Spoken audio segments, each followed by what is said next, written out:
नमस्कार. Social psychologist Amy कडी यांच्या कामावर आधारित खरा आत्मविश्वास कसा तयार करायचा यावर आज आपण बोलणार आहोत. चला तर मग सुरुवात करूया.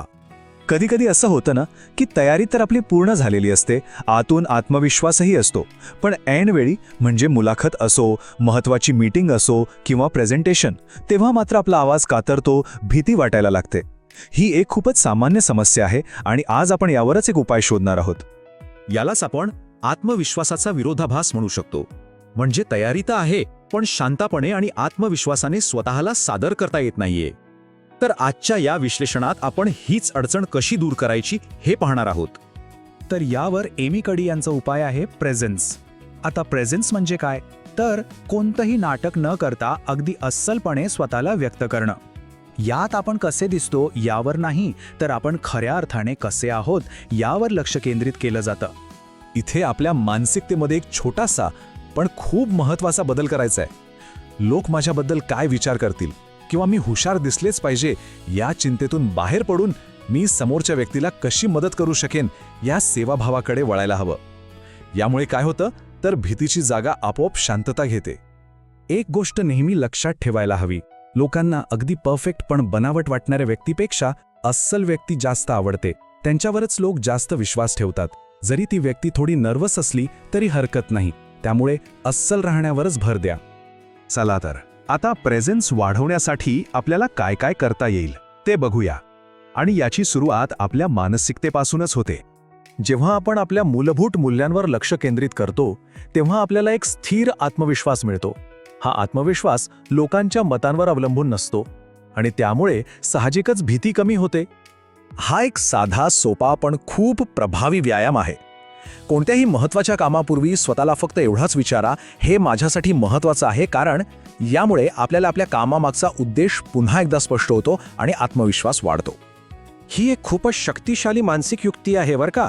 भीती आणि उत्साह या दोन्ही भावनांची शारीरिक लक्षणं जवळजवळ सारखीच असतात. म्हणजे हृदयाची धडधड वाढणं, हाताला घाम येणं. फरक फक्त एवढाच आहे की आपण त्या भावनेला नाव काय देतो. तर ही 3 पायऱ्यांची एकदम सोपी प्रक्रिया आहे.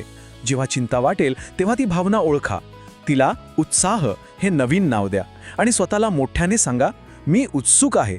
यामुळे आपली भीती सकारात्मक ऊर्जेत बदलते. आता आपण आपल्या दुसऱ्या टूलकिटवर लक्ष केंद्रित करूया आणि ते आहे आपलं शरीर. आपल्या शारीरिक हालचाली आपल्या मानसिक आणि भावनिक स्थितीवर थेट परिणाम करतात. हे आपल्याला माहीत आहे का? याला एम्बॉडीड कॉग्निशन असं म्हणतात.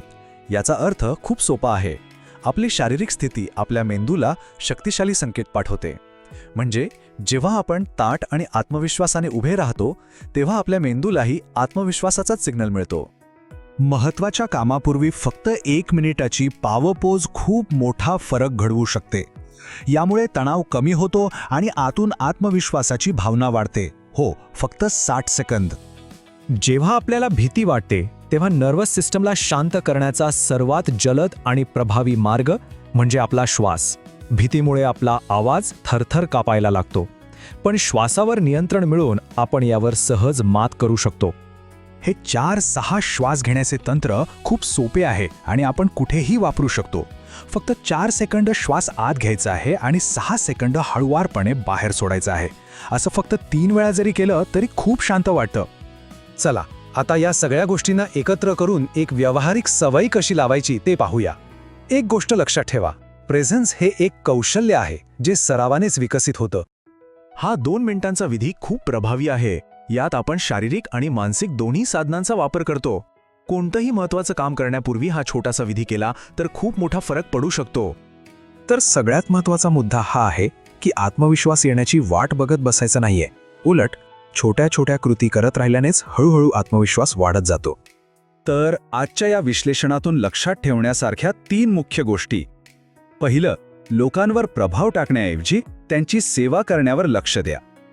दुसरं, शांतता आणि आत्मविश्वास मिळवण्यासाठी आपल्या शरीराचा आणि श्वासाचा उपयोग करा. आणि तिसरं, लहान लहान कृतींमधूनच मोठा आत्मविश्वास तयार होतो. आता जाता जाता एक विचार करायला लावणारा प्रश्न. आपला प्रेझेन्स वाढवण्यासाठी आज आपण पाहिलेल्या गोष्टींपैकी कोणती एक छोटीशी गोष्ट आपण उद्यापासून अंमलात आणू शकतो यावर नक्की विचार करा.